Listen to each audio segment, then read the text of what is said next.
sidii aan idin sheegay runtii ahayd in waxa la yiraahdo USD card ay jabinayso supportigan aan qaadan kartaan ilaa iyo gidaarkan konton bin meelaha heli karaysaan dabcan way socotaa way noo soo jebisay way sii socotaa overallka waxaas dhan ka weyn waxa weeyaan oo aan u socno tomorrow NFP inay wax la yiraahdo qiimaha uu halkaas soo gaaro kadibna ilaa intaas dhan aan la socono marka USD card almost wadadeedii ayay kusoo jirtaa waxaa ku haray GJ dabcan sidaan idin sheegay inay wax la yiraahdo zoniskan ku noqoto ayay ahayd kadib breakout ayay samaysay ilaa intaas ayay socotay marka dabcan halkan un bay gaari karaysaa meel kale ma gaarayso haddii aad wax la yiraahdo markaan sharaxay xiisadeeni halkaa kasoo gasho ilaa iyo konton ilaa 60 dib meelahaas dabcan waa haysataa oo ah biibs marka available oo kugu fiican haddii aad rabtid in wax la yiraahdo inaad sii sugtid oo aweyd garaysidna waxaad samayn karaysaa halkan ku sug insha allah rinjigan ma dhaafi doonto as a future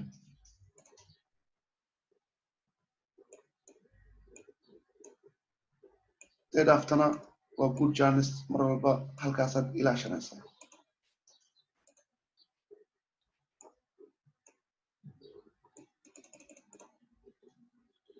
dabcan mar walbaad wax la yiraahdo gidaar sawiranaysid you have to ina wax la yiraahdo sawiratid zoniskaas halkan waxay ku cadaynaysaa in wax la yiraahdo gidaarkan uu gidaar adag yahay aan dhaafi karaynin oo qiimaha hadduu soo gaaro halkan hadduu qiimuhu soo gaaro inuu dib u noqonayo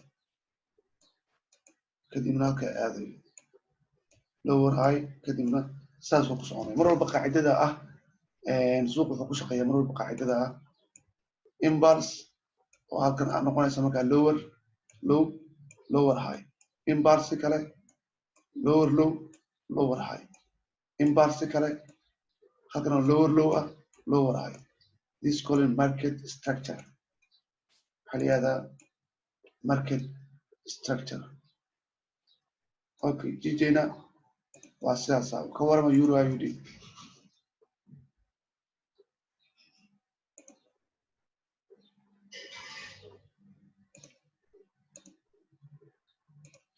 euro IUD dabcan halkan lagama geli karino clear candle oo fiican kuma haystino birish ah oo ilaa TP-gana la socotid kadib suuq wuxuu noqday history way suuq ilaa shalaytana sidaas oo kale ayuu nagu sameeyey kadibna halkaas kor ayuu aaday ilaa marka dambe breakout sameeyey breakoutkan shalayto oo dhan baan sugaynay saakan ama aduu xilli dambe ayuu dhacay Asian session marka suuqu waa soo daatay wuxuu sameeyey lower low kadibna wuxuu sameeyey lower high kadibna wuu soo daatay ilaa iyo 39 bib kadib meelahan wuxuu ku noqonayaa TP-gan marka koowaad ee TP1ka ahayd ee marka hore gaari kusoo noqday mar labaad oo halkan ayaan kasoo galnay ilaa halkan ayaan la soconay dabcan weli trade baa ii furan oo hadduu mataqaanaa macquul noqonayso in halkan soo gaari doono waqtiga doonta wax ku qaadatay marka kanna waa euro IUD sidaan idin sheegayna saadaalinta waxaa weeye inuu gaaro ilaa iyo TP-gan idin calaamaday maanta TP1 oo maanta hadda noogu dhacay TP2 iyo TP3 ilaa halka marka ma jiro adiga mar walba ha filanin suuq daacdanaya mar walba ha filanin markastoo suuq uu soo daato wuxuu samaynayaa lower low kadibna wuxuu samaynayaa lower high hadduu uptrend yahayna higher buu samaynayaa kadibna wuxuu samaynayaa higher low suu mar labaad u kala qaatade hadda dabcan halkan aan ku wareegayaa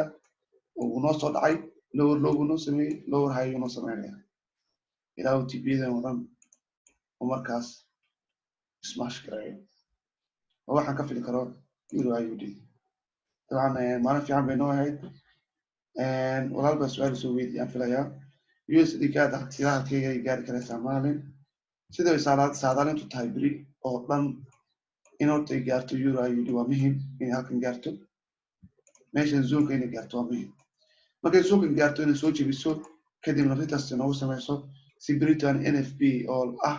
newska ugu weyn ee la fili karayo newska ugu weyn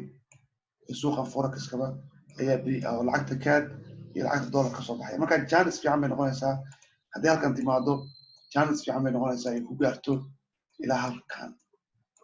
equal measure movement waxa la yidhahdo ilaa halkan inay gaarto haddii halkan ay soo jebiso clear canlis weeyaan wax gidaaraha halkaas ka xigaana ma jiro way soo daadanaysaa waa good chance hadda trail linkina waa la jebiyey supportigana sugeynaa in la jebiyo kan waa minor support oo waxa la yidhahda time frame 30 minute-ka si aan 50 pips today u hadlo laakiin kan ayaa ah ka major supportiga ah oo aan doonayno in la jebiyo si berito dhan NFP aan uga faa'iidno insha allah intaasna waxaa weeye lacagihii update-kooda weeyaan intaas ayaan kusoo gabagabeynayaa 50 insha allah ha saan rajeynayo 50 way gaaraysaa bib dabcan already waa ku jirnaaba ilaa halkan way gaaraysaa ilaa 60 weli 50 ka badan ilaa 60 bib way gaaraysaa marka waan la soconaaba qofkii rabo inuu galo oo kale 30 bib wax ka raadinaya wuxuu inuu sameeyo inuu sugo qiimaha inuu saa usoo daato kadibna lower kale kuu sameeyo halkan oo kale kuu sameeyo si halkaas uu gaaro markaas suuqa mar walba waxaa laga galaa bullback dabadiisa bullback dabadiisa ayaa laga galaa intaasna waa update aan idin siiyey oo ku saabsan lacagaha 3 lacagood insha allah khayr badan baan idin rajeynayaa walaalkiin Faisal Jaamac السلام عليكم ورحمة الله